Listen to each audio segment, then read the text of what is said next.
دا پاکستان چې اول جوړېدی پوج اول ورکوي پاکستان بعد کې جوړ سوی دی. دې ځای پر بادارانو باندې دا خبره ډېره بده لګېږي. یو که تا دا وویل چې لراوبر یو افغان پر ده ډېره بده لګېږي چې دا افغانان پښتون ولې سره یو کېږي، او دویم که تا د ازادۍ نوم واخیستی پر ده باندې د ازادي ډېره بده لګېږي. سهار چې موږ د کوره راوځو در ماښامه پورې موږ خپل ژوند په غلامۍ کې کوو. یو هم داسې سړی نسته نه څوک دا ویلی سي چې ما د یو آزاده سا کښلې. و ټولو شهیدانو ته د عقیدت ګلونه وړاندې کومه.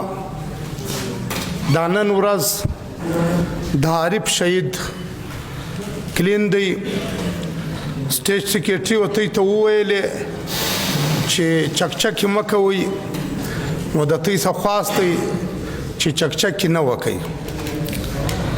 عزیزانو لکه څنګه چې تاسو ته معلومه ده چې د وطن د خاورې خاوره چې ده زموږ مور ده، د دې مور په غوزي کې دومره شهیدان پراته دي چې سړی نومونه اخلي ماښام بسي، خو بیا هم د دې وطن د دې خاورې هغه جاسوسان هغه خلکو دا پر ځان نه کسپره چې دا خاوره دا وطن لراوبر افغان وطن دا د چا دی، د چیش دپاره جوړ سوی دی، او دا د کم ننګیالۍ د دې دپاره خپل ځان شهید کړی دی. عزیزانو دا وطن هسې داسې نه جوړیږي چې خلکو وطنونه جوړ کړي دي، او د هغه حفاظت به هم دا رقم خلک کوي لکه عارف شهید، ارمان شهید، نور داسې په زرو شهیدان.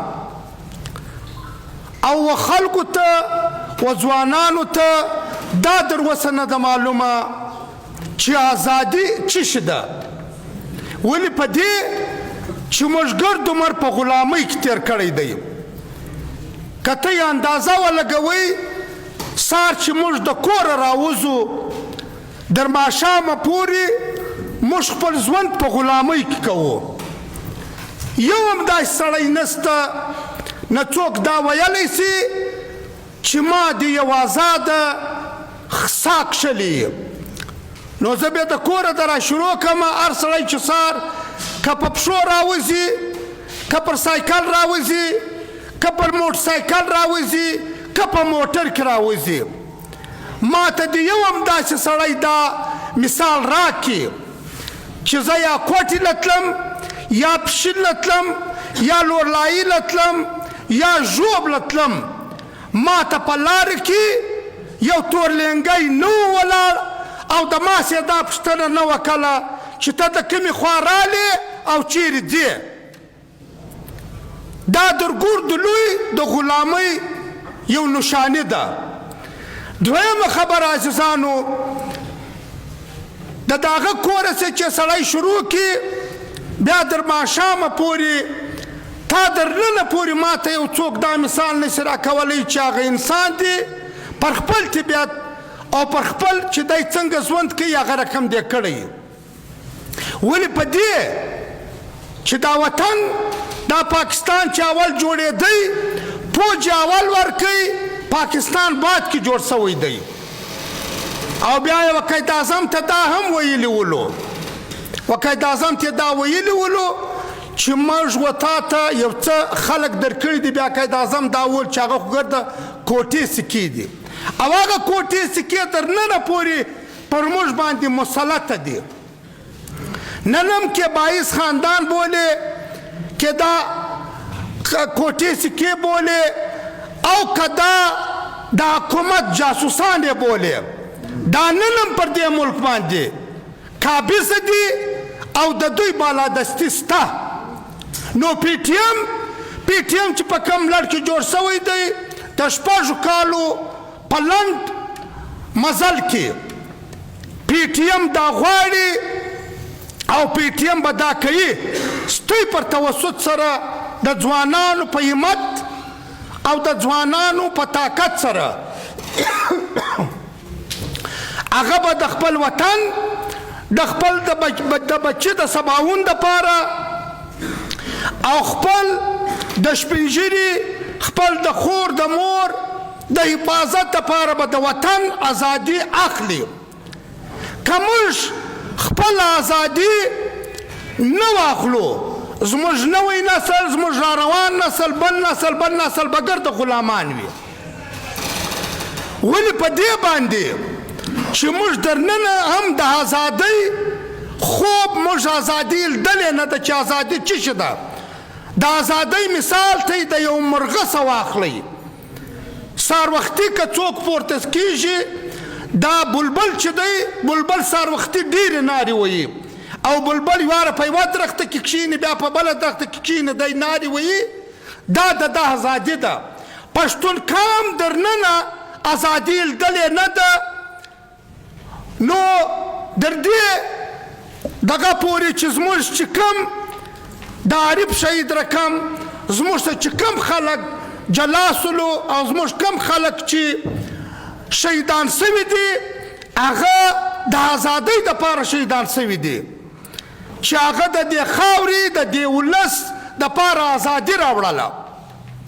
او زموږ د دې ځای پر بادارانو باندې دا خبره ډېره بده لګېږي. یو کتا دا وویل چې لراوبر یو افغان پر ده ډېره بده لګېږي چې دا افغانان پښتون ولې سره یو کېږي. او دویم کتا د ازادۍ نوم واخیستی پر ده باندې د ازادي ډېره بده لګېږي. ولې په دې باندې پر ده بده لګېږي چې بیا د ده دا اوس چې ملګري وویلې زما خیال زبیر شاه وویلې چې بیا به دی جزیرې څنګه اخلي بیا به دی دا نور پراپرټۍ ډیلران دا دونه پراپرټیانې دا دونه دولت دا به دی څنګه جوړوي. او ته یو مثال زه در کومه دوی د انډیا سره مقابله کوي.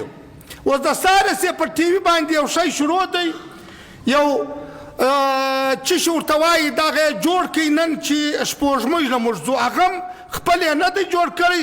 زما خیال چې نه جوړ کړي د دوی نوم یې خالي ورسره ورکړي. د سارسې پر ټي وي باندې دا چلیږي چې پاکستان چې هم دی وشپوږمۍ ته دغه والوزوي. زما خیال نومونه د چې ورته وایي سټلایټ دی که چیش دی. نو زه دا درته وایم چې زموږ خاوره زموږ وطن ازادي غواړي. زموږ خاوره زموږ وطن او دا ازادي به پی ټي ایم راولي. پر دې خلکو باندې د ازادۍ لفظ ما درته وویل چې ډېر بد لګېږي. افغانستان چې ډېر ښه جمهوري طریقه باندې روان و هلته هم دغه خلکو دا پوجي اسټبلیشمنټ هغه سرکار خراب کوي. نن هلته چې څوک ناست دي هلته چې د چا قبضه ده هلته چې د چا دغه دی نن دوی هغه خپل د خپله سره اخته دي چې پرون دوی وروستلو هلته یې کښېنولو یو جمهوري حکومت یې په ونړوئ یو جمهوري حکومت یې ختم کوي چې هلته یو جمهوري حکومت هغه یې ختم کوي. نن چې کوم خلک دوی قابضه کړي دي هغه د دوی په مابین کې نن په خپله یو ډېر غټ درار روان دی. زه خو دا ورته وایم چې دا ډېر ښه کار وسولو چې د دوی پر مخ یو چپلاخه ورسره کله چې د دوی په خوله نه کوي نن هغه نه ډیورین لاین ورسره مني نه هغه دا ورسره مني.